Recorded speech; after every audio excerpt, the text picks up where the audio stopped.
Our bodies require a healthy balance of electrolytes in order to function properly. And while our bodies are normally quite good at self-regulating, sometimes this balance can be thrown off.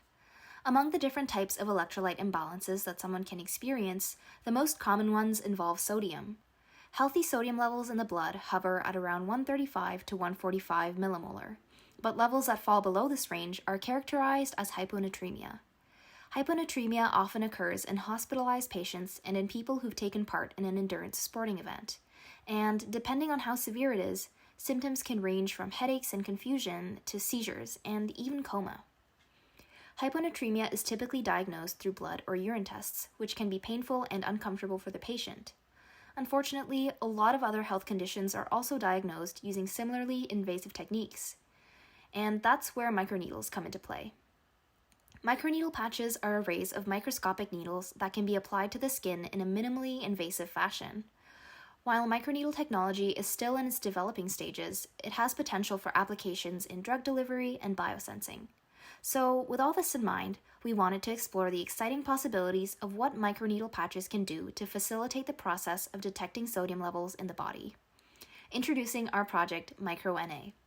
MicroNA is a swelling microneedle patch that is meant to give a fluorescent readout of sodium levels in the body when applied. The patch is composed of a specific hydrogel formulation that will swell and absorb interstitial fluid. This is the fluid that's found in the spaces around cells, and studies have shown that the levels of ions in the interstitial fluid agree pretty well with the levels that are found in blood. By loading our microneedle patch with a molecule that can fluoresce in the presence of sodium, we have a simple detection platform that would ideally give us an indication of what the sodium levels are in someone's body. Over the past few months, our team of undergrads at McGill BioDesign has been hard at work in the lab to refine and validate our design. We've been operating under the supervision of Professor Davide Brambilla and his PhD students Sam and Alfonso at Université de Montréal. We've performed several experiments looking at the fluorescent detection of sodium, as well as the design of the patch itself. To begin, I'll pass it off to Zara to talk about the detection experiments. Thanks, Anne. So, in the study of biosensors, there are two fundamental factors that must be considered: its sensitivity to the compound of interest, as well as its selectivity for it. For our microneedle patch, we selected a commercially available fluorophore called Corona Green, which is mostly used in studies of cell behavior. While there is data available for the ability of Corona Green to detect sodium, we wanted to validate it ourselves before moving forward with it. To start with, sensitivity is a measure of how well the fluorophore can detect different sodium levels.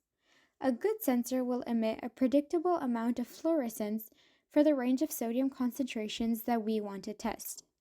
We verified this by adding Corona Green to solutions of different sodium concentrations, and as we can see from this graph, the data we gathered agreed with what we expected.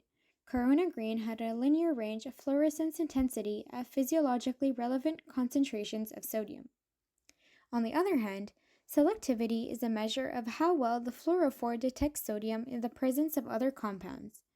To test this, we made solutions adding Corona Green to combinations of different cations found in interstitial fluid: sodium, which is our ion of interest, magnesium, potassium, calcium, and zinc. Again, the results showed that the other ions didn't significantly affect the ability for Corona Green to detect sodium. And so, with these experiments, we were able to validate the use of Corona Green as our fluorophore. Moving on, I'll hand it over to Lanan to speak about the design experiments. Thanks, Sarah. So I'll be speaking about the work we did to fabricate the microneedle patches and combine them with the fluorophore we chose. While there was already a swelling microneedle composition being used in the Brambilla lab, one of the components contained sodium, which would likely interfere with the function of our patch. So we decided to try a composition that replaced the sodium with potassium and another composition that didn't use that compound altogether. We found that there wasn't a major difference in how the patch turned out, regardless of the composition, so we settled with a formulation that didn't use sodium or potassium. We also used a fluorophore loading technique that was being used at the lab, and we wanted to see if there was an ideal loading time that would maximize the amount of fluorophore being transferred onto the patch while retaining the structural integrity of the needles. Based off of microscopy images of the loaded patches, we decided that the 60-second loading time was the best. We've also done some testing with pig skin using the microneedle patches that were prepared with our chosen parameters, and we noticed that the patches applied to the skin samples with higher levels of sodium had a greater fluorescence intensity than those applied to skin samples with lower levels of sodium. Some future work would include observing the fluorescence for a greater range of sodium levels to look at how consistent and how accurate the microneedles are at detecting sodium. And I'm back. Thanks, Lanan. Now, taking a medical device from concept to clinic requires thorough testing and consideration of the medical, ethical, and regulatory frameworks that are in place. The work we've done with microRNA only covers the earliest stages of this process.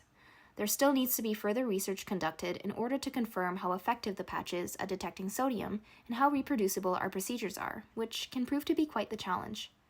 The work we've performed so far, however, can serve as a proof of concept that demonstrates the potential of our design being brought closer to the market sometime in the future. If such a device does eventually become commercially available, we believe that it can have a positive impact in many regards. Due to their non-invasive nature and simple application process, microneedles present a more patient-friendly option for measuring levels of biomarkers like sodium and can also reduce the burden on healthcare providers by facilitating the process of monitoring the patients. While we don't expect or necessarily intend for microRNA to be some sort of panacea that'll help replace existing diagnostic techniques, we envision that the use of this product could also help reduce the amount of waste or energy that goes into a typical blood or urine test. The microneedle patch is quite small and made of biocompatible materials, and the required sample volume is much smaller than what a normal laboratory test would need. And since the goal of our project is to improve the detection and consequently the treatment of hyponatremia, we hope that such a device could help address the $1.6 to $3.6 billion annual burden associated with the treatment of hyponatremia in the US. Overall, through the work that we've done with this project, we hope to contribute to the advancement of technologies that can remove barriers that are currently in place for people to better access medical care. Thank you.